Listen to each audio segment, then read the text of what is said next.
जय हिंद दोस्तों। मैं अनिल कुमार और मेरे द्वारा आज एक बार फिर से आपके सामने उपस्थित हुआ हूँ कुछ और नई जानकारी लेकर के। दोस्तों, मैंने जो इससे पहले भी आपको बताया था कि हम एक न्यूज़पेपर ले लेते हैं, उसको रिव्यू करते हैं, उसमें जो इम्पोर्टेंट चीज़ होती हैं, करंट से रिलेटेड हो या आर्टिकल हो, वो आपके सामने कम समय में अच्छे तरीके से प्रस्तुत करते हैं। तो इसी कड़ी में आज हम एक बार और आपके सामने उपस्थित हुए हैं। ये है आपका 18 अगस्त 2021।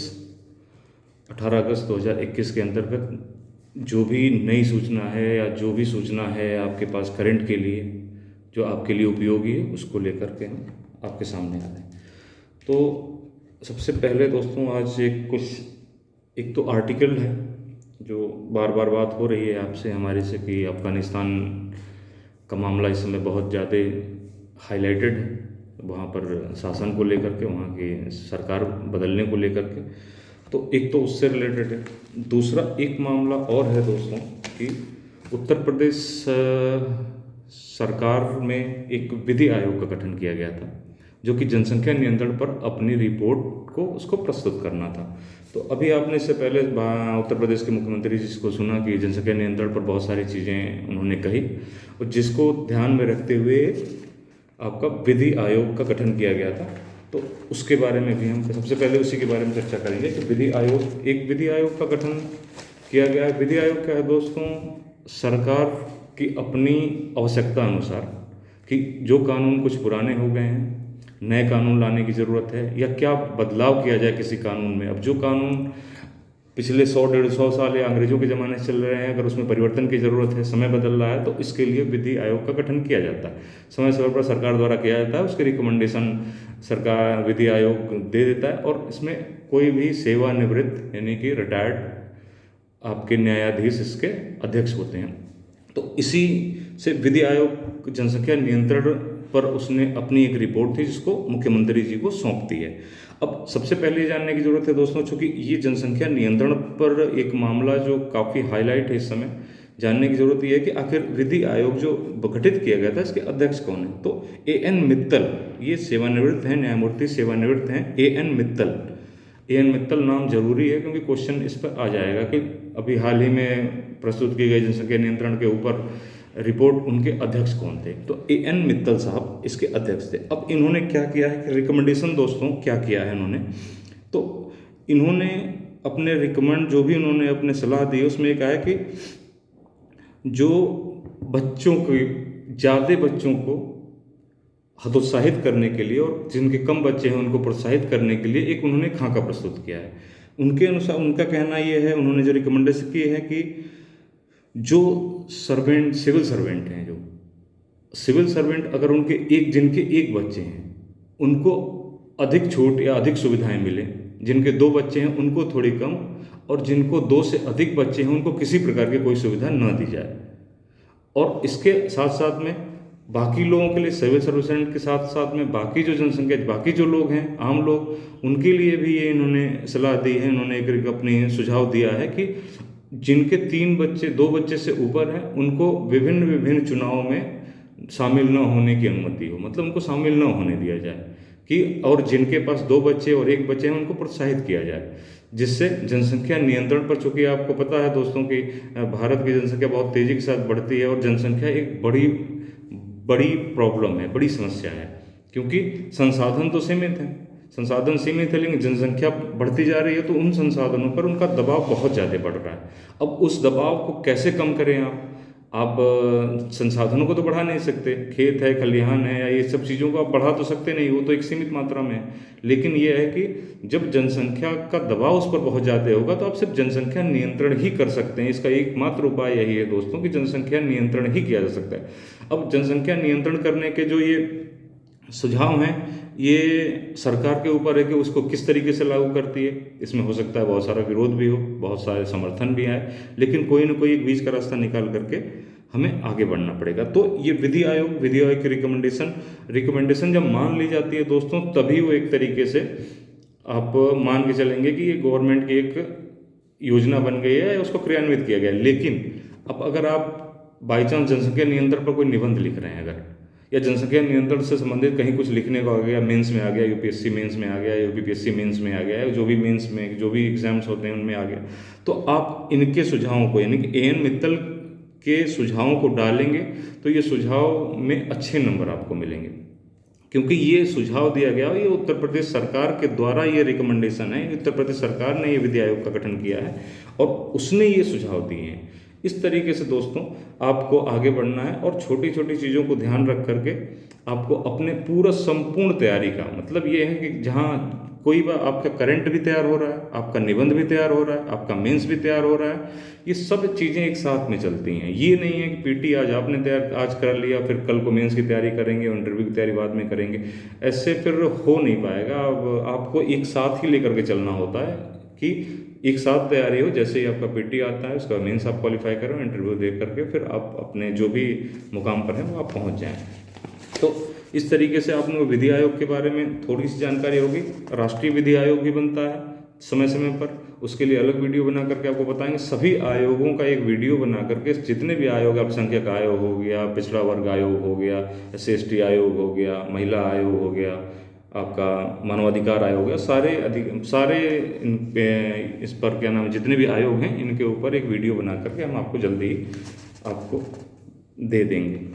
अब नेक्स्ट क्या है, इस बार एक आर्टिकल आया है दोस्तों।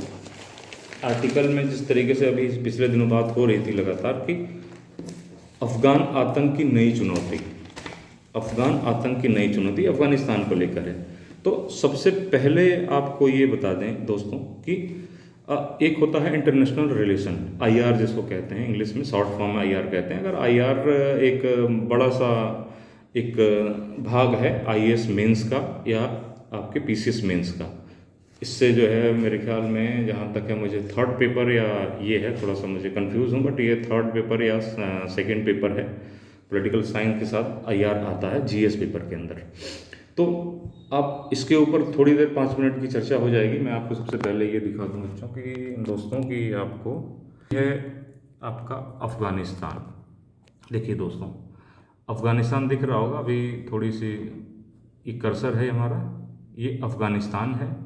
अफ़गानिस्तान के आसपास के जितने भी राष्ट्र हैं, देश हैं, ये देखिए पाकिस्तान, भारत की दोस्तों जो सीमा है वो थोड़ी सी यहाँ अफ़गानिस्तान से मिलती है, अफ़गानिस्तान मिल रही है। बाकी जितने भी इसके आसपास देश हैं सभी इस्लामिक कंट्री हैं, इसलिए इस्लामिक देश हैं।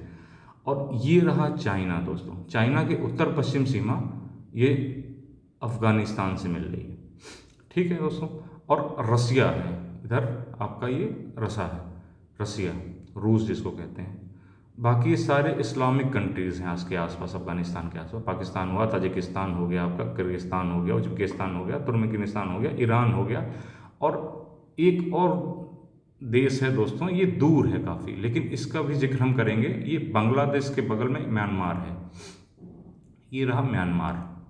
तो ये अब आपने ये देख लिया है कि कहाँ पे, आपको थोड़ी देर के लिए बताता हूँ कि कैसे करके एकमात्र एक देश में सत्ता परिवर्तन से कट्टरवादी इस्लाम आने की वजह से किस तरीके से ये सारे देश प्रभावित हो रहे हैं, जिसमें से शक्ति जो है, चाइना भी बड़ा देश है, मजबूत देश है, लेकिन वो भी परेशान है। भारत भी बड़ा देश और मजबूत देश है, वो भी परेशान है।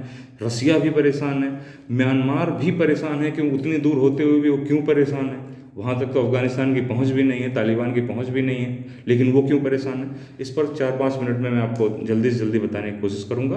और ये दोस्तों इसी को कहते हैं इंटरनेशनल रिलेशनशिप, IR, कि कैसे किसी भी एक प्लेस से, एक देश से कैसे करके सब चीज़ प्रभावित होती हैं। और जो हमने पिछले वीडियो में एक बार बात की थी आपसे कि कैसे करके अपने अशांत पड़ोसी देश होने की वजह से हमें कितनी प्रॉब्लम्स होती हैं।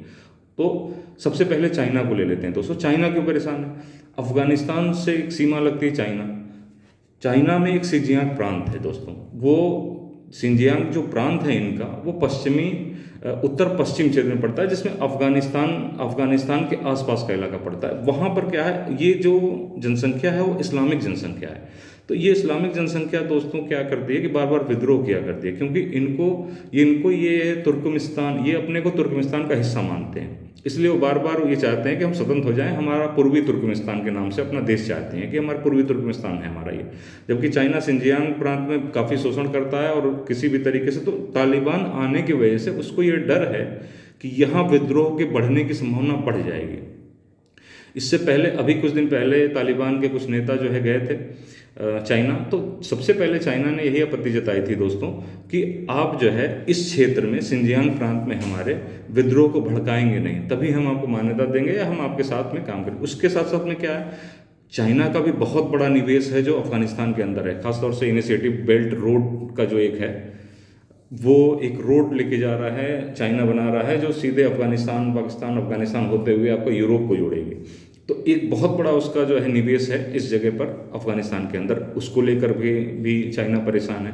अभी तक तो ठीक था, वहाँ अफगान सेना थी, अफगानिस्तान में नॉर्मल लोकतंत्र बहाल था, लेकिन अब क्या है, तालिबान एक कट्टर इस्लामिक सरकार चाहता है और उस पर ही काम करता है। ऐसे ही क्या है दोस्तों, भारत है, भारत के बारे में हमने बात कर ली थी कि वो किस लिए परेशान है, क्योंकि पड़ोसी देश है, और सबसे बड़ी बात यह है कि जितने भी आतंकवादियों को ट्रेंड किया जाता है दोस्तों, अफगानिस्तान और पाकिस्तान के अंदर ही बेस बना करके वहाँ पर उनको ट्रेंड किया जाता है। और भारत पाकिस्तान का पड़ोसी देश है। म्यांमार क्यों परेशान है दोस्तों, म्यांमार दूर होने के बाद ही परेशान है, क्योंकि वहाँ पर रोहिंग्या मुसलमान म्यांमार की ज़्यादातर जो आबादी है, जो जनसंख्या है दोस्तों, वो बौद्धिज्म को मानती है, बौद्ध को मानती है, लेकिन वहाँ पे कुछ रोहिंग्या मुसलमान भी हैं। तो रोहिंग्या मुसलमान को अभी हाल ही में म्यांमार की सेना ने जो है वहाँ पर उनका शोषण किया था, तो कुछ भाग करके बांग्लादेश चले गए। अब रोहिंग्या मुसलमानों को ये एक कॉन्फिडेंस आया है, एक ये आया है कि तालिबान की सत्ता आने की वजह से अफगानिस्तान में उनको भी मजबूती मिलेगी, हथियारों की सप्लाई और बहुत सारे विद्रोह करने का उनको मौका मिलेगा। इससे म्यांमार परेशान है। म्यांमार, चूँकि अफगानिस्तान दोस्तों क्या है कि वो अफगानिस्तान के बौद्ध विरोधी है। वो आपने देखा बहुत 1999-2000 के अराउंड में बमियान प्रांत है, जहाँ पर बौद्ध के लिए बहुत बड़ी बड़ी मूर्तियाँ और ये लगी थी, जिनको उन्होंने तोड़ करके पूरे विश्व को अपनी तरफ आकर्षित कर लिया था, और ये चर्चा का मुद्दा बन गया था उस समय। तो तालिबान जो है दोस्तों, वो क्या करता है कि वो विरोधी है बौद्ध का, और म्यांमार की ज़्यादातर जनसंख्या क्या है, बौद्ध है, और वहाँ रोहिंग्या मुसलमान हैं जिनका शोषण होता रहता है। तो इस तरीके से एक दूसरे से सभी लोग जुड़े हुए हैं। और तालिबान का क्या है, वो इस्लामिक देश चाहता है, इस्लामिक कंट्री चाहता है पूरे विश्व को, या जितने भी तो अगल बगल में जितनी भी है वो अशांति फैलाने की वो कोशिश करता है। ऐसे ही थोड़ी देर में आपको ये बता दूं कि कैसे करके तालिबान है क्या चीज़, इसका क्या हुआ। देखिए, तालिबान का जो लीडर था, जिसने फाउंड किया था, मोहम्मद उमर नाम था उसका। मोहम्मद उमर ने 1994 में इसका गठन किया था, 1994 में फाउंड किया था इसको। उसके बाद से सबसे पहली जो सरकार दोस्तों बनी है, सबसे पहले तालिबान की सरकार अफगानिस्तान में इससे पहले बन चुकी, 1996, 1996 to 2001 वहाँ पे इनकी सरकार थी। लेकिन उसके बाद अमेरिका की आर्मीज़ आ गई, जिससे इनको हटा दिया गया, और उसके बाद से फिर लोकतंत्र की बहाली हुई। जब आपने देखा कि अशरफ गनी साहब, जो कि वहाँ के राष्ट्रपति थे अभी, वो अभी भाग करके चाहे अपना देश छोड़ करके चले गए हैं, जिससे उनकी काफ़ी जो है इस समय आलोचना हो रही है। तो ये है अफगानिस्तान। अब अफगानिस्तान का फिर से जो है 2021 में अफगानिस्तान के ऊपर फिर से तालिबान का कब्जा हो गया है। और हालांकि तालिबान एक तरीके से महिला विरोधी है दोस्तों, महिलाओं को वो बिल्कुल पसंद नहीं करता। उसकी सोच ये है कि महिलाएं जो है घर में रह करके काम करें, पुरुष केवल बाहर आकर के काम करेंगे। लेकिन अभी उसके एक नेता ने एक संदेश जारी किया है, उसने कहा है कि हम सबको माफ़ करते हैं, और महिलाएं भी आकर के, जितनी भी सरकारी कर्मचारी हैं महिलाएं, वो आकर के अपने ऑफिस को ज्वाइन कर सकती हैं, अपने ऑफिस में काम कर सकती हैं। तो ये हो सकता है दोस्तों कि एक नई सोच हो या नया तालिबान हो जो सबको साथ में लेकर के चले। और होप है पूरे विश्व के लिए यही कि शायद ऐसा हो कि तालिबान जो है इस तरीके काम करे कि कोई भेदभाव न रखे। और जबकि ऐसा उनके विचार में या उनकी सोच में ऐसा नहीं है, लेकिन अगर ये परिवर्तन आता है तो ये सभी के लिए बहुत अच्छा होगा। तो आज इतना ही दोस्तों, 15 मिनट की वीडियो है, और हम जल्दी ही और भी न्यूज़ और भी करंट के बहुत सारी क्वेश्चंस हैं वो आपके सामने लाएंगे। धीरे धीरे करके ये चीज़ें आगे बढ़ रही हैं। और आप दोस्तों इस चैनल को लाइक सब्सक्राइब ज़रूर करिए, ताकि हमें भी हौसला मिले और हम आगे और आपके लिए अच्छी अच्छी सूचनाएं और अच्छे अच्छे न्यूज़ आपको दे सकें। धन्यवाद।